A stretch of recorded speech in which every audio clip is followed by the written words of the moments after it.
sometimes we just need to Yeah. do something new in our own business to rejuvenate it. There's days that I'm sure I've felt it, like it's a drag.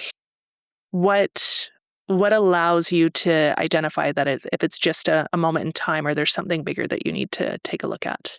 For myself, I just look at there's nothing else that I want to do. But I'm still, I guess, and I hope I always stay in that mind set. But I just couldn't imagine doing anything else. But so when you come to a point where you're now second guessing what to do, that has got to be tough. I also look at that from a connection standpoint. Like what's missing that would help you reconnect and make it a little easier. Because we talked about it earlier. Sometimes we think we're this island of one and we don't have to do it alone. So it's connecting with other business owners to see what we can do to make it a little lighter.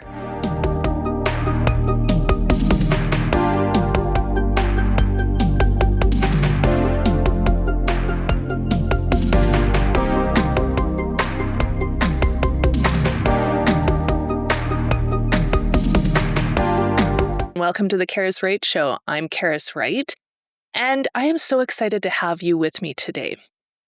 Over the past couple of weeks, I have had the pleasure of working with several female entrepreneurs in my Clarity Path, and what we have had a great time talking about is unpacking getting over imposter syndrome.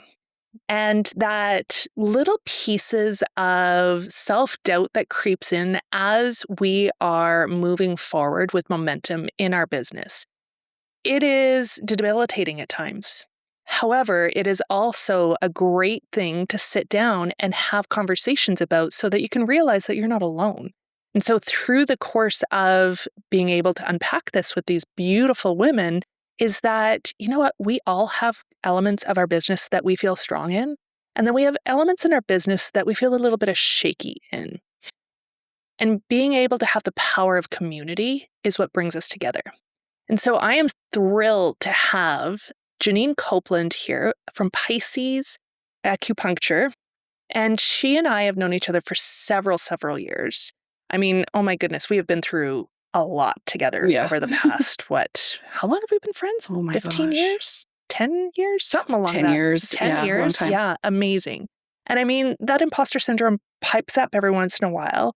However, you have had a successful practice for several years. And so I would love for you to share what you've learned over the past couple of years as you've not only had one location, you've had several. Yes, I have. So yeah, it's interesting you're talking about the imposter syndrome. It is definitely something that I think most people in business struggle with. We all have doubts, and especially owning your own business, it's a roller coaster ride of emotions. Like some days are great, some days you're like, what am I doing? But it does affect us. Yeah. And I know definitely in the beginning of my business, it really affected me. Like I was uncertain. There were so many things going on, like putting a business together.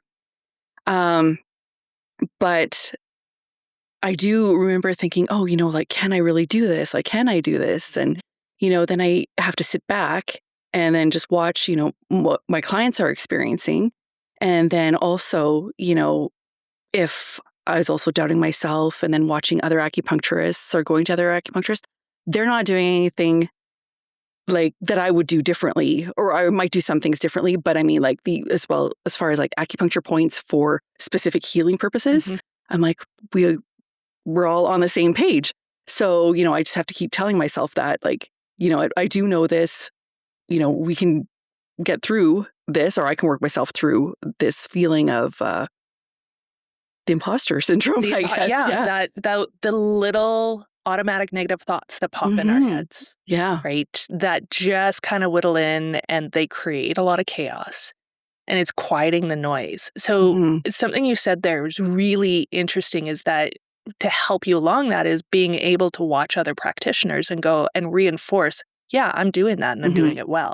Yeah, absolutely. Absolutely. Like it's, at least with my business, that's something I'm able to do, or I can go back to the books and like read through them and see if there's anything different that comes up. But you know what? It's like, it's great. It's like, what are the words? Like, solidifying, like, yeah, what I'm doing is what I'm supposed to be doing. Mm-hmm. It's providing confirmation bias that, yes, I can do this. Yeah, exactly. And it's quieting the automatic negative thoughts, that negative narrative that's saying, no, I can't do that. Yeah.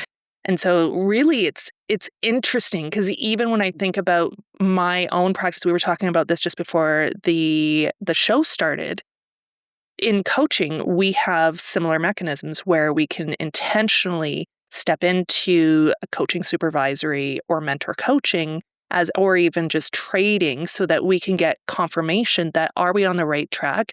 Are there some of our skills that we might need to brush up on because they've either waxed or waned? Or am I learning something new?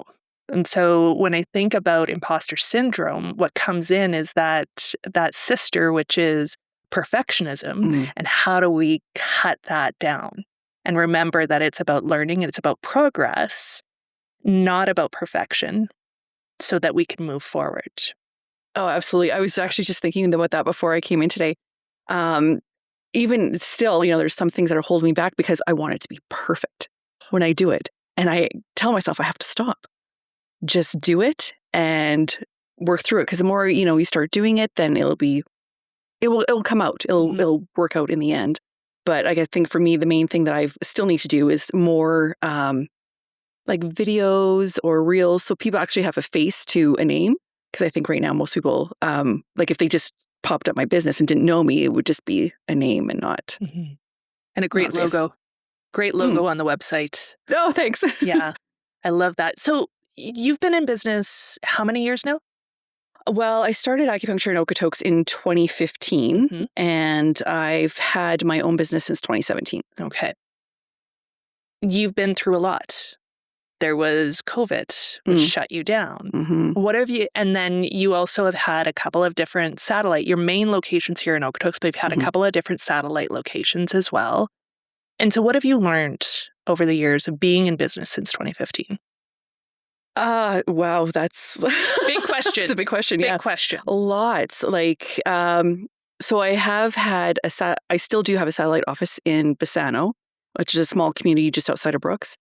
And then I have also worked in Calgary, so a larger center. But I'm finding that me personally, like I like the smaller communities because you get to know people faster, or people get to know you faster because there might not be a lot of noise, I guess, from other practitioners or information from other people. They zone in because you're in their area and you get to know them. And I have amazing clients in Bassano. I love them. They're fantastic people, and I've known them for, oh my gosh, coming up 7 years. Wow. Yeah, I've been going out there. Yeah. Yeah. What do you notice about smaller town versus the big city? Smaller town. I don't know. It's hard to say. I prefer the smaller towns, but I think that's just because you're able to get to know people a little bit better, which might sound weird because, my treatments aren't any different from anybody in Calgary, but I think there's just, I don't know, there's more personal level or something.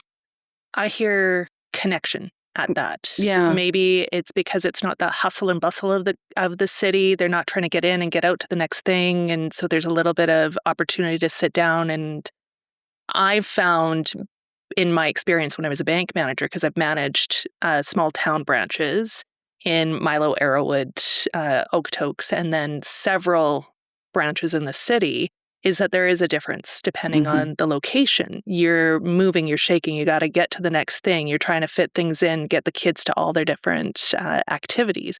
But there's something special about getting out of the city.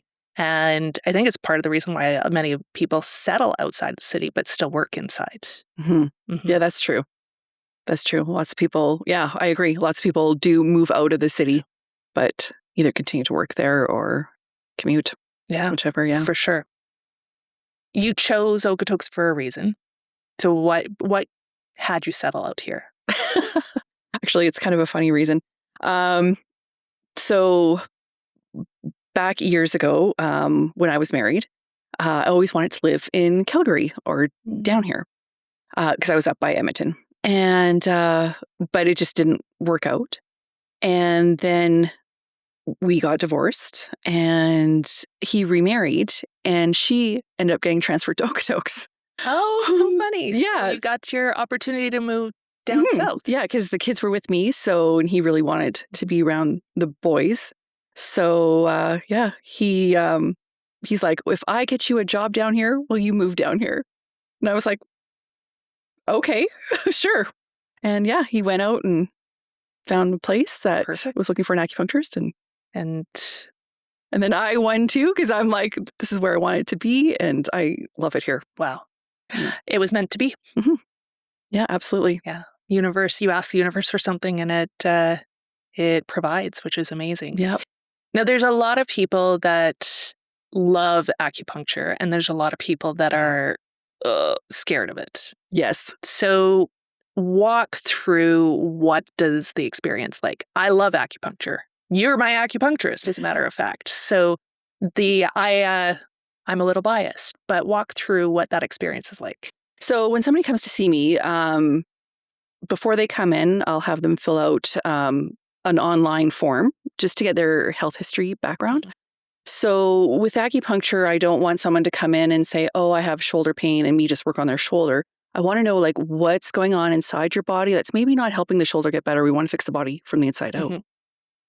So when they come in, we'll go through their form that they filled out. And then I have a computer program, which is called Acugraph. And so in Chinese medicine, we talk about meridians or channels of energy that run through your body. And each of these channels of energy actually goes through an organ in your body. So we can kind of see, kind of what's happening with the body. And so this computer program I have, it checks those channels for me. So then we can kind of see, okay, so each channel has like, I guess, a different symptom that's related to it. So like, for example, if I want to talk about your gallbladder meridian, which runs through the gallbladder, it also affects our shoulder. So people who may have had their gallbladder removed find down the road they might have neck and shoulder pain, probably digestive issues. They might be a little bit more irritable than some other people. And that's all related to symptoms from that gallbladder meridian. So we do a graph with my computer program, and we go over that. And then for people who are leery of acupuncture, I will say anyone who's come in, because there's been quite a few people who actually come in, which I'm so amazed and happy that they do come in, even though they're might be scared. Depending on how comfortable they are, like I will do the regular acupuncture needles. And I have to say, everyone's like, oh, that's it. They thought it was going to be worse than it is actually. Or I do have a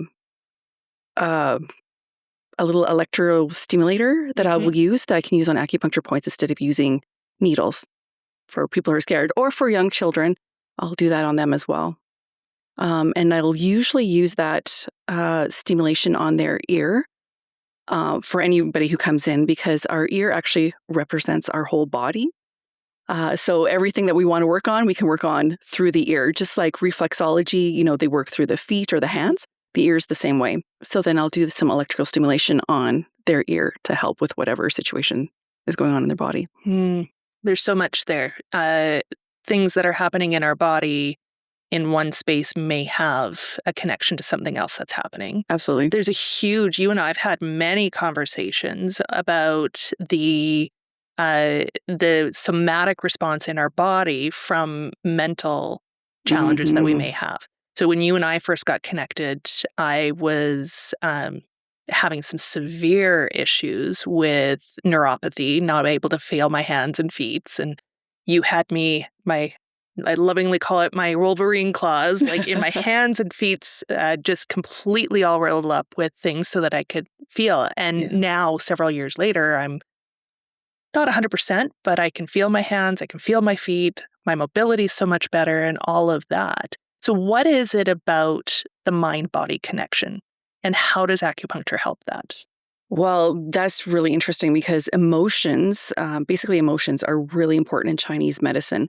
So we want to take a look at people's emotional states because an emotional state can be giving you physical symptoms. So, for example, I'll go back to the gallbladder just because I mentioned that. But, symptoms with the gallbladder, like I said, might be irritable or resentment, pride, those kind of emotions. So if you're constantly feeling resentment, it's actually going to, give problems with that meridian and that organ. It may not start not working properly. Then you might have like digestive problems. You might get gallstones if you're constantly feeling a specific emotion. Mm. So if we relate it back to what we were talking at the beginning of imposter syndrome, and that's really rooted in fear, how does that connect back to Chinese medicine? Well, definitely fear. That's obviously another emotion. But, people with fear might have maybe low back pain, incontinence, knee pain, that kind of some symptoms like that. Or they might go into, say, early menopause or might have hair loss. Those are all things that can happen through fear. The menopause and the hair loss. Right. That's not a thing for most of us right now. Yeah. And it's interesting. That's one thing I like about Chinese medicine, or I love about it, is we really look at the female body. It goes into a lot of detail of the female body. So I know Western medicine kind of, for quite a few years, dismissed the female body. Right. But acupuncture was there talking about it and what we can do to get it aligned, I guess. Yeah. Yeah. And I think it's really important. Like, I know one of the things I know about you is you're constantly upgrading yourself in terms of your knowledge of what's changed, and making sure that you're staying sharp within that. We also have had a couple of conversations over the years about, you brought in different practitioners and watched them either succeed or not succeed. So walk me through what has helped you be successful in your business. Well, that's a tough question. But no, it's a good question. I think for me, there's so much out there for somebody who wants to start a business, especially like in the community of Okotoks. There's people that you can go to that will help you write a business plan. They'll get you started or walk you through what you might need to do. There's also like grants out there. So if you need a grant for a small business, you can always look into that. There's so much help that is actually out there that you don't really have to necessarily do it on your own. So look for those services and definitely utilize them before you get started. Okay. So starting with a plan, and I've tilted at that one mail on the show actually last week, just all about business plan, arming yourself with a good coach, a good consultant, a good coach, a good consultant, but there's also really great organizations. So I think here in town, what jumps out to me is Community Futures. Absolutely. They've got some great initiatives that both in terms of helping arm people with information, as well as looking at loans and grants that maybe you're not going to qualify for it at the bank. Yeah. Right? Yeah, absolutely. Yeah. Especially starting a new business, like, banks might not, well, you would know, might not necessarily be open to just giving money to somebody who wants to start a business, but. Yeah. But that's the importance of understanding, making sure that you've got good credit before you start that business. There's a lot of banks actually now that have some great startup programs that help with that seed funding. And then really great organizations like BDC and one I just heard of the other day with the Alberta Women's Exchange and, oh my goodness, I have forgotten the name of it. My podcast producer and I were just at something in November. It's fallen out of my head, but we'll track it down. And anyway, they actually do small microloans. So we will get that and put it into the show notes. which is really important to be able to have those microloans and understand Paro. That's what it is. Paro Canada. And they specifically help small business females with small microloans to get them started. That's perfect. Yeah, like Yeah, under that's great. $1,000. And sometimes you just need that little help. And then there's Exactly. community, right? So, which is really important. And, for an acupuncture business, like $1,000, like, you can get a few things, like you can get your booking system set up, you can maybe buy some equipment. It would really, that would be fantastic for new business owners. What are some of the challenges that either you've experienced or is because you do bring in different practitioners that work in your office that you've watched them experience that were challenges? The challenge that I've had there is I'm finding a lot of people, or I shouldn't say a lot of people, but the ones that I've seen anyways, they don't really want to build their own business. They just want to walk in with a business for them. And with what I do, that's something that you have to build yourself.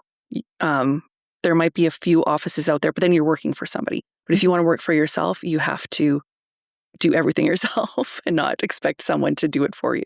Right. So you were taking that, if I'm interpreting this, it's you're running your own business even though you're working out of somebody else's office. Yeah, absolutely. Yeah. And so there's still the same requirement to do the marketing, to go out and pound pavement, to get the social media, to send out the information on specials, to pick up the phone, to do all that. And so you're finding that being a challenge for folks that don't recognize the difference of being an employee and self-employed. Exactly. That's exactly what it is. Yeah. Yeah. If you were to give 3 tips for somebody who was in that position, just starting out, and they were rent a room, renting a chair in somebody else's practice. Yeah. What would you say that would set them up for success? Be prepared to go out and find your own clients. Be prepared to do your own marketing. Sometimes with some businesses, you can kind of share a little bit too. And I guess have your equipment ready. Some places will share equipment. But I think those are the main 3 that I can think of. Yeah. So taking that opportunity to understand who, I'm going to even add on to that, understand who your ideal client is so that you can effectively market, so that you know what you are wanting, who you're wanting to work with, why you're wanting to work with them, and also knowing the market that you're in. Absolutely. So that, and getting into community. Absolutely. Like you have to get out there so people see your face. And that's what I did in the beginning. I would go to markets and do like a mini, like with my computer program, I would do like a mini graph on them. I wouldn't do a complete one, just so people would know who I am and where I was located. Well, that's actually how we met.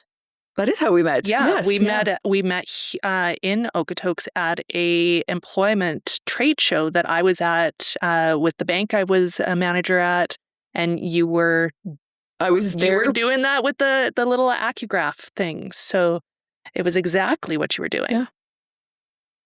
That is also about getting into community and being part of the community, which is something I know is really important to you. Yes. So what is the driver there? Well, I love Okotoks. And you know what? I love Bassano. I love the people there. I think this is, for me, for where I'm living, this is where I've always wanted to be for as long as I can remember. I always wanted to live in the foothills of Alberta. And, finally one day I woke up, I'm like, wait a second. I actually live in Foothills County. Wait a second. How did this happen? But it was just a dream I had. And then it just kind of all came together through different circumstances that I ended up being an acupuncturist here. Yeah. Wow. And you still stay really active. I mean, you're involved with a couple of different women's initiatives here in town. You get out and about. And so what is important where networking is concerned and community? It's very important. Especially if you own a business, it's very important. Get out, meet people, talk to people. I think for me personally, it's something that I just love to do anyways. So I like going to these events. I like meeting new people. I like catching up with people that maybe I haven't seen in a month or whatever. And just, the conversations with people, just following up, see how they're doing. Yeah, that's what's important to me. Anyways. Something that I take away from every single time that I go in, it's how can I provide value to that particular organization, whether it's networking, whether it's a tip or trick, or whether it's just sitting and holding space for somebody else. Because entrepreneurship it's challenging. It can be lonely. It can be lonely. Yeah. Yes. Yeah. So being able to recognize and to celebrate the small wins with friends, with fellow small business owners, but also to be able to say, hey, here's something that's actually helped me, or what's going on in your business. How can I help you? So I think that's a really important thing. And it's a little different when you're networking in rural communities than it is in the city, although there is still that sense of connection and community. There's something deeper because it's rooted in we want to not just have the individual, but it's about enriching the broader Foothills community, Okotoks community, greater Wetaskiwin community if you're in North, whatever it happens to be. It's about just we want our everyone to thrive, and you can't do that in isolation. That's 100% true. Mm-hmm. And yeah, like I said, and you're mentioning, like, you do feel lonely as a business owner sometimes because you sometimes wonder, well, who can I talk to, or who can I ask about this question, or what should I be doing next? Mm-hmm. Like, should I be doing more on social media? Should I look at different social media platforms? Should I, the laundry list is long. Like, there's so many things to do running a business. And being a sole proprietor, I'm like, well, maybe I need to sweep the floors right now or wash the floors, or, there's just a lot that you're in charge of. Right. And you probably don't always want to feel like you should sweep and wash the floors, but you've got to keep yourself accountable. Absolutely. Yeah. What's a couple of things that you do to help keep yourself engaged and accountable on those days that you're dragging? Oh, that's tough. Usually for myself, what I need personally is I need to just step away for a moment and maybe just get some fresh air. And then I can come back, recharge my batteries, come back and tackle what needs to be done. I really love that sentiment of being able to step back, step out into nature, take that opportunity to reset, refocus, and then come back to be able to say, okay, I've got to do it.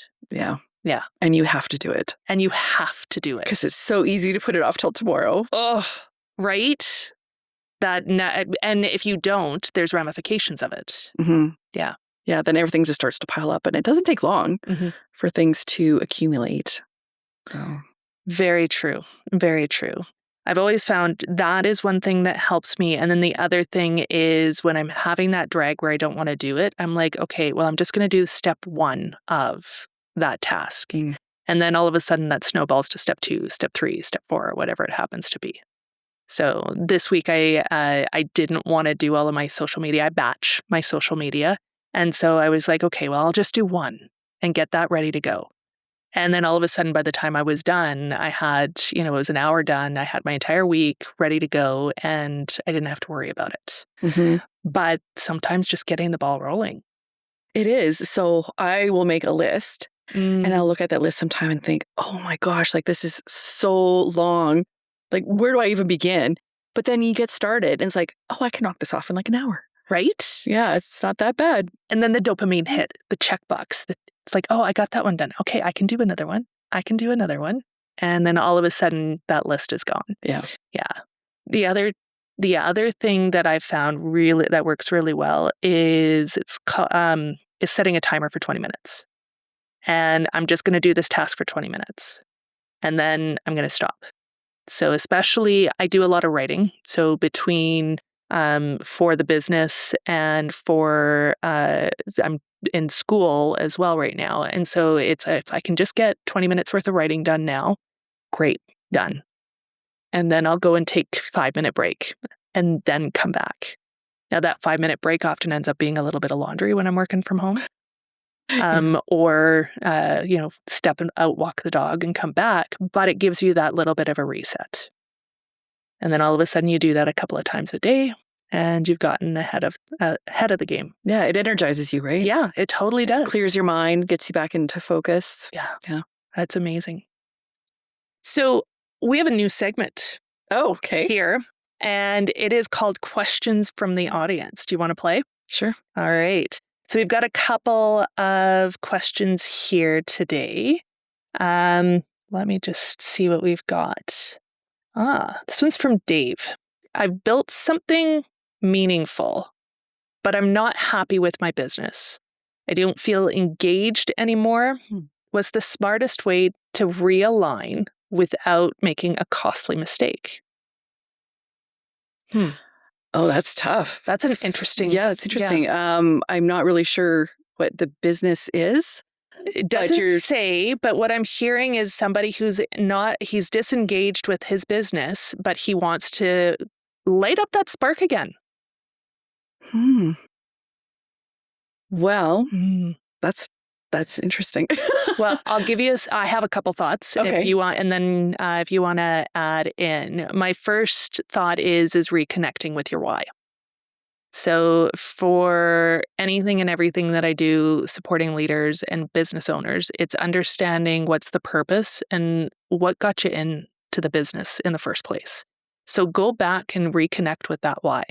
The why might have shifted. So I sense that disengagement may just be getting caught into the grind, working in the business so much that you've forgotten to work on the business. So taking a step back, having a coffee or a 20-minute session, or connecting with somebody outside yourself to have the conversation, saying, well, you knew me back then, you know me now, what are you seeing that's different? And relighting that flame. And it may be something that needs to shift if it's broad enough. That's right. Yeah, definitely. I agree with what you're saying. And also make sure you don't want to make a mistake by walking away from your business. But yeah, just see maybe, like you said, priorities may have changed, or what has changed to make you feel this way. Yes. So maybe look at that. And that you bring up a really great point, Jeannine. What has changed? Is it the environment? Is it the market? Is it what and how you're doing things? And is it something as simple as, if you're a solopreneur or you've got a team, what has changed in that environment that isn't working any longer? And what is it that you want to bring back and create to the world? And so that may spark some re-engagement, but it may also give that opportunity to maybe have some meaningful shifts within the business so that it does drive value. And I've seen this in a couple of businesses over the last couple of years where they had so much on the go that they actually scaled down to be able to realign with that connection.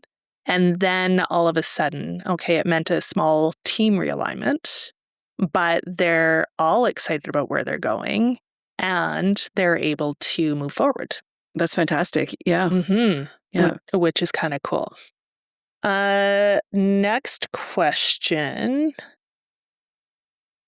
I love what I do, but this feels heavy. How do I know the difference between normal business stress and a sign that this isn't for me? And that's from Linda. So similar question, but a little bit different. Yeah.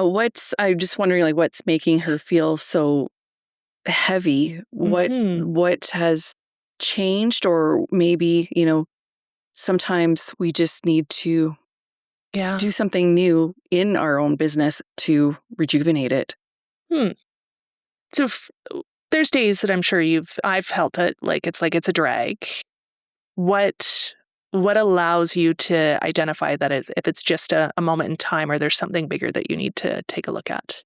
For myself, I just look at there's nothing else that I want to do. But I'm still, I guess, and I hope I always stay in that mind set. But I just couldn't imagine doing anything else. But so when you come to a point where you're now second guessing what to do, that has got to be tough. Mm. And then, but I would say don't jump ship. See if there's just something that you can do differently that might bring the life back into what you're doing. So Linda, don't jump ship yet. Don't go, but it's taking a look at understanding. And I think it comes back to that question of the clarity of what's in the business, what's got you bogged down. Mm-hmm. Is it a moment in time? I also look at that from a connection standpoint, like what's missing that would help you reconnect and make it a little easier. Because we talked about it earlier. Sometimes we think we're this island of one, Mm-hmm. and we don't have to do it alone. So it's connecting with other business owners to see what we can do to make it a little lighter. So is there a partner? Is there somebody that you can offload? Is there, without knowing all the details, is there a temporary support that you can put into place, either a VA or a temporary contractor that can help support you? Or is it something that you can look at, what sign of rest that you need? So, yeah. And the thing too, like with Okotoks, there's lots of groups out there, like business groups or women's groups, or there's groups so you can go and talk to other people. And sometimes that just helps, like getting fresh eyes on your business, someone else looking at it from a different perspective can be, life-changing, I guess. That might be the step that she needs, is just someone else to look at her business. Right. Or looking at it through different eyes. Looking at it through different eyes and recognizing, Linda clearly loves what she does, but it's just bogging her down in that moment. So recognizing it's a moment in time, and it's the mindset shift that might need to happen, but also that connection and support. Mm-hmm. Yeah. Yeah. We're Really not an important. island. Not denying it. And not denying it. I love that. Like feeding into and saying, yeah, today's a really tough day, right? Like I just got to acknowledge that. Today's a tough day, but I know I'm going to get through it. Yeah. Yeah. Oh, yes. I think we all have days like that. We look at the schedule and we're like, oh man, this is going to be a big day. But so before we wrap up, I do want you to highlight some of the things that you do a little differently in your practice, because you've got your traditional acupuncture that you do, but you've got a couple other things that you do within Pisces as well. yes. So, like I had mentioned, so I do the traditional acupuncture needles. We also do cupping, which is very common for acupuncturists. And we also do something called gua sha, which is just, there's not really a good term to describe it, but it's kind of like where you're scraping the skin, but it really helps with pain. But we also do gua sha on the face and cupping on the face for cosmetic acupuncture. So that's what I do as well. It just helps, because I have lots of people ask me what it is. Basically, it just helps with any lines or frown lines, forehead lines. It just lessens them. They're not as severe looking. So it gives you a more youthful look. And it's, of course, if somebody wants like extreme, then I would recommend them, well, maybe look at Botox or something if you want like everything gone. But the people that a couple of people that I have done cosmetic on, their friends have thought that they had Botox. So that was exciting feedback to get, that people were noticing and that it had changed so much. Sign me up. Yeah. I got the crow's feet starting to come in. Sign me up. I love it. The other thing that I love to do is I have an appointment which includes Reiki and acupuncture. So that one I absolutely love. And people who come in absolutely love it. Like they say it's just like a dream appointment. They're just so relaxed and, I don't know, in the zone, in the Zen feeling. But that's another one of my favorites. Okay. So somebody wants to come in and they're interested in the acupuncture and the Reiki. Yes. What are they going to experience different than just a traditional? Well, what happens is I'll set them down. They'll I'll do the needle acupuncture. And then I will start doing Reiki, like working with those needles. And it's really powerful and calming at the same time. And it's fascinating just, doing Reiki on people and just feeling their energy and getting things moving a little bit faster, I would say, possibly with instead of just having Reiki, adding that acupuncture needles for those meridians to get. Well, you just light up talking about it. So I think you also love doing that. I love doing it. Yeah. Yes, which is incredible. Where can people find you? I am located on Elizabeth Street in Okotoks, and or they can find me online, piscesacupuncture.com, or they can call me. Or they can call you, and we will have all of your contact information in the show notes.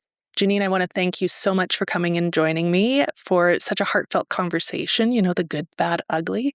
And I want you to continue to lead with heart. Oh, thank you. So, thank you for having me.